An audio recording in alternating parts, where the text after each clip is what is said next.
and Ari Fleischer, who reveals it all in his brand new book, Suppression, Deception, Snobbery, and Bias, and why the press gets so much wrong and just doesn't care. Ari, I didn't come up with that idea to bump into your segment. You wrote about it in your book. Why is that emblematic of the reason you wrote it?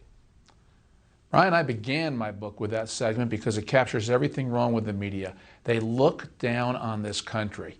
How can anybody in good conscience do that? And then what the clip continued was the host, Don Lemon of CNN, laughing uproariously, pulling himself back up and saying, catching his breath, "Thanks, I needed that." What newsroom thinks it makes journalistic sense to mock, to have disdain for half the country? And that's exactly what it was, and that's the problem with journalism. It's a window into how so many of them think about anybody who might intellectually, happily, proudly have supported President Trump. If they don't think like me, they're idiots and they're That's morons. Right. And the king of them all is the President of the United States, whether it's Trump or whether it's the man you work for, George W. Bush. And a lot of it's because they're Democrats. Most of the media, in the studies that you have found, are Democrats. And not only do they not Republicans, they seem to hate them. The media overwhelmingly consists of same-minded people, college-educated Democrats who know how to write stories for only fellow college-educated Democrats. You know, I tell a couple stories in the book, Brian. Twice I've gone to Columbia Journalism School, and I've asked the students, who'd you vote for in the previous election? 24-0 for the Democrat, not one Republican vote. I've had an opposition research company pull the public records of the White House press corps, how they registered to vote, and they found by a 12-to-1 ratio, the White House briefing room consists of Democrats. Why isn't it 1-to-1? Why isn't it even? Or could you imagine, Brian, if it was 12-to-1 Republican to Democrat, how different the news the American people get would be? But I blow the whistle on this book, on the media in this book, because there are too many Democrats, too many liberals, think alike, act alike, and they deride Republicans. And this is why the mainstream media is in decline and denial.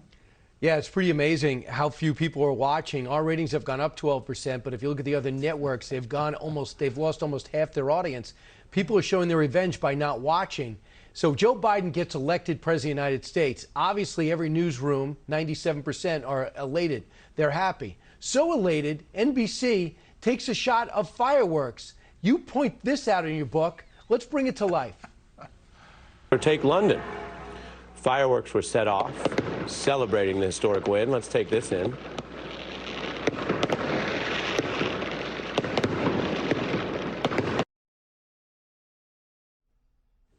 In reality, Ari Fleischer, what were they celebrating? As my book points out, they were celebrating a 500-year-old British holiday called Guy Fawkes Day, Bonfire Night, commemorating the 1605 failed assassination attempt on King James I. It had nothing to do with the American election.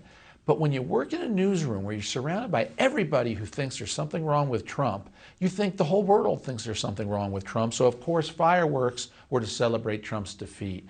And that's why I call the book Deception. This was deceptive reporting. It made it on the air, not only on MSNBC, but on CNN and ABC too. This is why the American people have lost trust in the American media.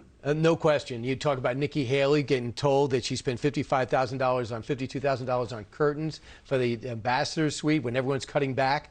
And it turns out it was ordered before she got the job. They never really did a retraction. So it's all a lack of retractions when they're caught, from Brian Ross on down.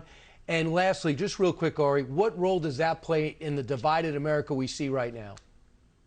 Well, a case that I make in my book is that one of the problems in America is the press itself. The mainstream media is one of the greatest sources of our polarization because they polarize us. They divide us, they don't report the news fairly and equally, and so they are one of the biggest problems we have in this country. And I lament it, Brian, because I want the media to be fair. I want them to be neutral. I want to pick up one source and know it's true. With the mainstream media, we can no longer do that. The new book outlines all this and more: Suppression, Deception, Snobbery, and Bias. Ari, congratulations. It's an important read. Thank you, Brian. You got it.